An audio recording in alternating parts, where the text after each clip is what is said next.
Alert with MTV News. Chicago's Smashing Pumpkins released their third album next Tuesday, a double disc set, 28 new songs called Mellon Collie and the Infinite Sadness.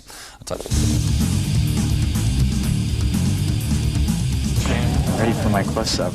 James just wants to be a star. You can tell by the blue eyeshadow. Imagine this scene. The name of the album's Gish. The name of the album's Siamese Dream. The name of the album's Melancholy and Infinite Sadness. It was like...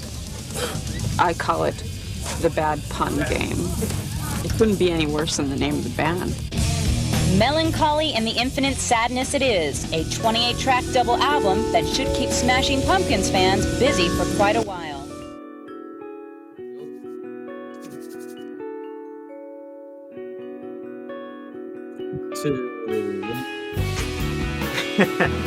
Very good. Yeah, this is one of the few that I remember. Like the last time everyone saw the band, it was on Lollapalooza, that Silverfuck '94 performance that we watched.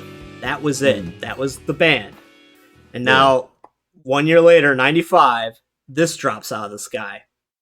He's dyed his hair black. He's wearing they're all wearing costumes. They're all glammed up, and he is spitting vile every word. Who the hell is this band? And what did they do to my hippie dream? That was those beautiful guitars that would lull me into a sense of warmth. Where is it? What happened? The whole album is intentionally aimed at the youth audience to bring the nihilistic, angry boy or girl to the Beatles' dream. Because Corgan felt like he'd already kind of lived it and was achieving it when he kicked us off. And he realized that, the Gish and Simon's Dream is not going to reach deep enough into the people he's really trying to reach. And he saw where music was going darker, and he wanted to capture that zeitgeist as well. There's a formula there for rock greatness that tends to get on the radio, with the loud and quiet dynamics, quiet verse, loud chorus. The solo comes at the same spot. Corgan was willing to go there once and just do it better than everybody else, in my opinion, because he was that dedicated to making this album the thing that everybody remembers. This was their first top 40 hit. Now, when rock bands tend to do well, if you talk about chart status, you usually go with, like, where are they at on the rock charts? If you're number one on the rock charts, you're doing really well as a rock fan, right? Okay. But when I'm talking about top 40, we're competing with, the Mariah Careys of the world, the TLC. Like, that's top 40. Pumpkins have two hits that reached that. 1979, not much of a surprise, maybe. But this song, I have looked it up a little bit, researched, and someone's going to prove me wrong. But to my knowledge, this is the most heaviest, ferocious thing to ever hit the top 40 charts in the United States, ever. Mm-hmm. And yet, there's so much screaming and spite and discordant. I mean, it's ferocious. I give them credit for that. The world is a vampire sent to drain. Secret destroyers hold you up to the flames.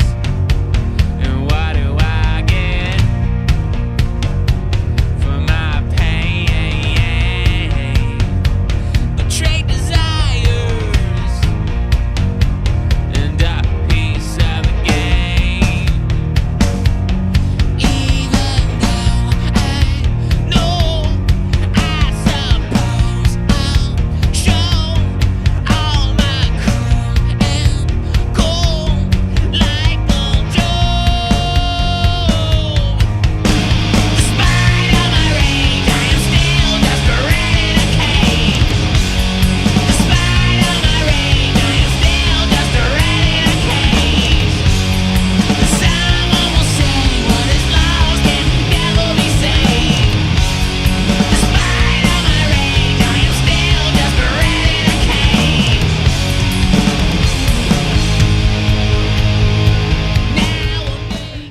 What do you have, man? It's like almost nostalgic. Like it, Yeah. it almost feels like I'm transported back in time just hearing it. I honestly don't remember ever watching the video. Oh, wow. Were you in a coma in the 90s? It's everywhere. That's amazing, man. Yeah, I don't know. Wow. I don't know how I missed it. It's interesting because you were talking about how like there's kind of a formula that this follows. I can almost hear it, like the way you're talking about Yeah. it.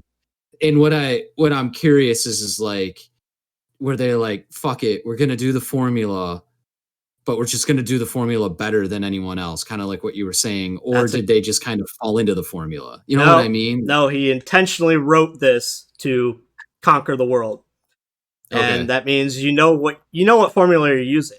This is the max rock pop formula. It's like the way that this builds, everybody loves it. And so he wanted to build that song, but make it the best it can be.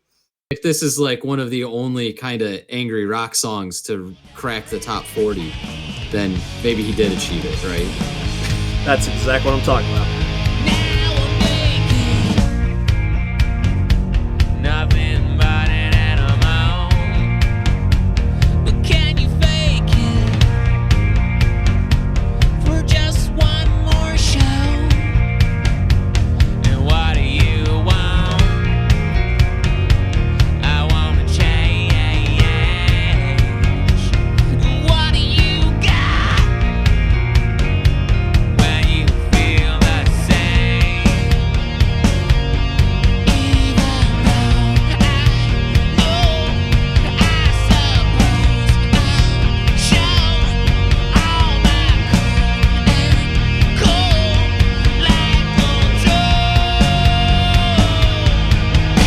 Despite all my rage, I'm still just a rat in a cage. Despite all my rage, I'm still just a rat in a cage.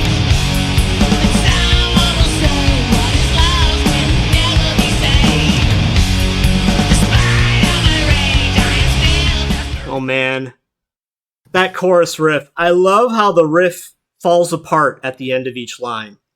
Like Yeah. that could be the end of a metal song. And they do it at the end of each line after they hit. I love that, man. And Jimmy falling into that pocket too. That switching that time up. I love the lyrics. I think that Yes. the despite all my rage, I'm still just a rat in a cage. Like, even though I've heard it a gazillion times, because obviously it's repeated the song a number of times and it's been on the radio forever and always, right? Yeah. That still gets me, because it's like, if you were to take, 15 words to sum up what it felt like for me to be 15 to 20-year-old boy, man. Yeah, those are the 15 words I'm gonna pick. All right. There was a lot of angst, there was a lot of rage, and there was a lot of feeling like I couldn't do anything with it because I was hemmed in all around. For me personally, it just resonates so well. Man, well said. Well said. Yeah. All right, we're about to enter my favorite section. The most hellish 1 minute that ever cracked the top 40 on the charts. Someone will say what is lost can never be saved. Despite all my rage, I am still just a rat in a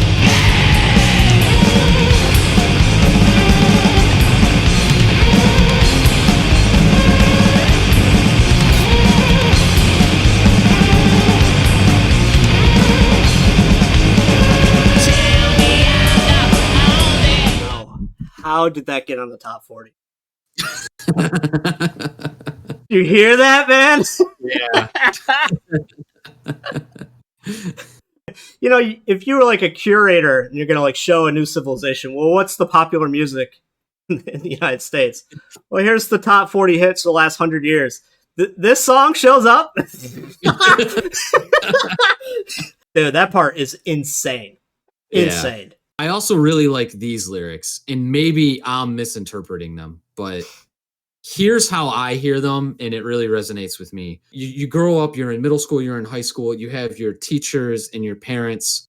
I don't want to say coddling you, but kind of telling you that you're special and you're unique, and they might have worded it as you can change the world, but as an impressionable young person, you hear it as you will change the world. Yeah. Then you get into high school, you get Reality. into college, you start realizing that that's not how the world works for the vast majority of us. And you have to kind of get used to being a cog in this big machine that is the world, and just kind of raging against that.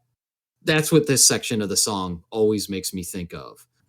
I think you really, you really hit on some of the things that are prevalent in this video. When I think of, in the broader sense, not being a special snowflake, you always think of like the worker bees, the labor movement. And that's kind of the imagery going on here. All these mud pit workers, right? They're all part of the bigger machinery going on. And then there's one guy who's trying to find the butterfly in the dirt. Mm-hmm. That's the general narrative outside of the band kicking your ass and rocking out. but the Pumpkins are playing the soundtrack to that generational fight, that angst. And that rubbing of wanting to be special because you are special, but you're also not special. And the world makes sure you know it.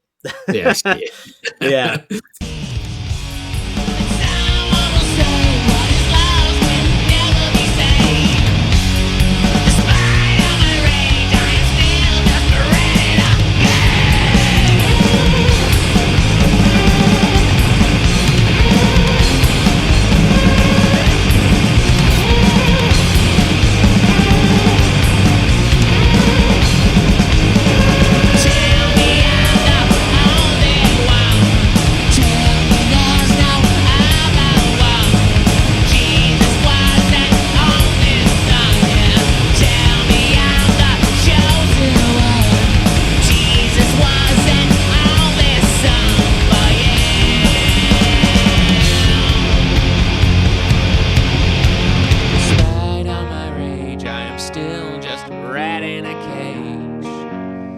Despite all my rage, I am still just a rat in a cage.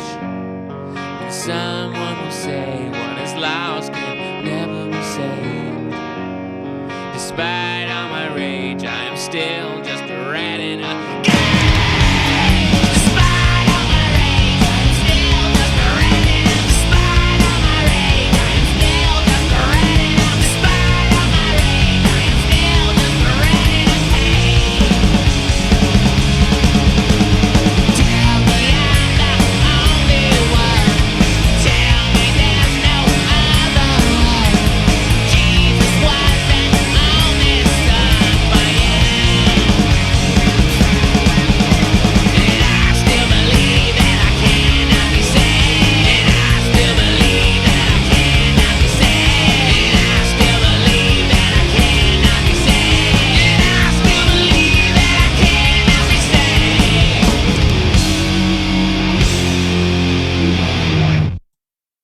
All right. What you got, man? That song's awesome. Yeah. Oh, man, that's great. I don't know, man. I mean, It's maybe awesome. I'm just a sucker for the formula. And, hey, when it works, it works. I love this Sam song. I love it. Yeah, I love the song a hell of a lot more than I love the video. It's so fucking forgettable.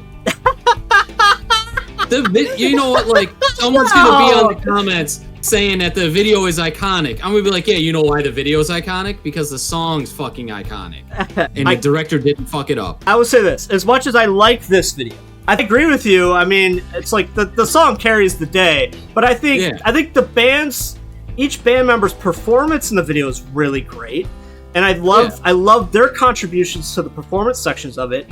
But I agree that none of the magic comes from the director himself. You know what got me to fall back in love with this song? I was in Bahrain, and Bahrain is in the Middle East. For those who don't know, I spent a couple years out in the Middle East. And Bahrain is a small island off the coast of Saudi Arabia. They have tons and tons of live music, great bands from all over the world. Mm-hmm. But for the most part, what do you think you're getting with bar music? It's still going to be pop rock. Okay. So I saw one band. They were great. Probably like a 7-piece band. All the songs they did were good. I was in a good mood. Mm-hmm. And then they launched into this song. And I saw a pop crowd that were just having a good time. drinking. I mean, you think like the band could like not exist. They're just playing. You know what that? Yeah. You know what that's like. Yeah. When they played this, everyone stopped what they were doing, stood up, and looked directly at the band, and the entire freaking bar. And I'm talking hundreds of people, some in traditional Saudi garb, sang this song, almost every word. I can't tell you what that felt like as a Pumpkins fan. Yeah. I saw it crossing cultures. I saw it bring so much joy to an area that just lacked it in a lot of ways. Yeah. And it was the most ferocious, heaviest thing they played that night. And it got the biggest reaction out of the pop crowd. It was at that moment I was like, I had to get over my snobbiness about the whole thing. No, Billy was right. that moment that I just saw was worth every ounce of self-directed pandering. Every ounce. Because he delivered something for the whole world. And they love it. It's amazing, man. Yeah. So that's what won me back over. Now I hear the song very differently. I always picture that crowd losing their effing mind to this song. We love it. Justin, that's James. Smashing Pumpkins.